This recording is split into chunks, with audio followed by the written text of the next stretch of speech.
ikkita atirgul bor. Bittasi Xitoyda yasalgan atirgul. Bilmadim. Uni butun tayyor bo'lishi va sizni qo'lingizga kelishi va uyingizda bir burchagidan joy olishi $3 atrofida bo'lishi mumkindir. Bilmadim. Taxminan.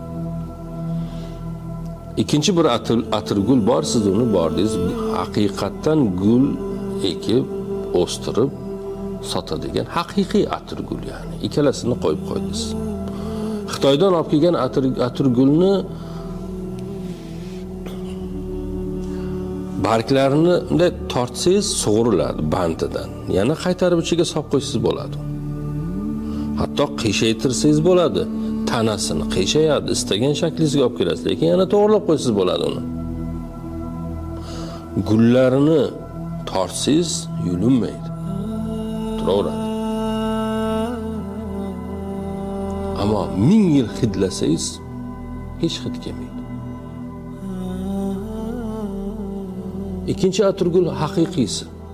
Uni bargini bir tortsangiz yulinib keladi, qaytib joyiga qo'ya olmaysiz. Tanasini eksangiz sinib ketadi, qaytib to'g'rila olmaysiz. Gullarini tortsangiz yulinib ketadi. Qaytib joyiga qo'ya olmaysiz. Ammo hidlasangiz go'zal hidi keladi. Boyagi Xitoydan kelgan soxta atirgulni million yil tuproqqa tiqib solib qo'ysangiz, yonidan bitta unib chiqmaydi, lekin bu sinadigan, yulinadiganni o'sha yulingan qismlaridan, yerga to'kilganlardan minglagan, millionlagan atirgullar o'sib chiqadi. Bizga ko'rsatilayotgan hayot,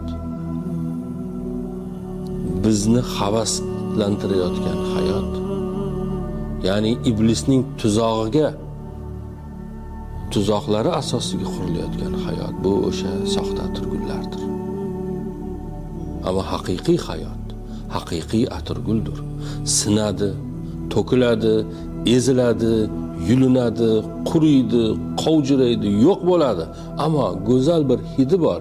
Ammo tuproqqa solib qo'ysangiz nima qiladi? Unib chiqadi. Bizning hayotimiz ham shunday. Sinamiz, sindirilamiz, yulinamiz, qovjiraymiz, ammo singan joylarimizdan yana unib chiqamiz. Boshqatdan, boshqa kuch bilan, boshqa bir ishtiyoq bilan, boshqa bir haqiqatlar bilan.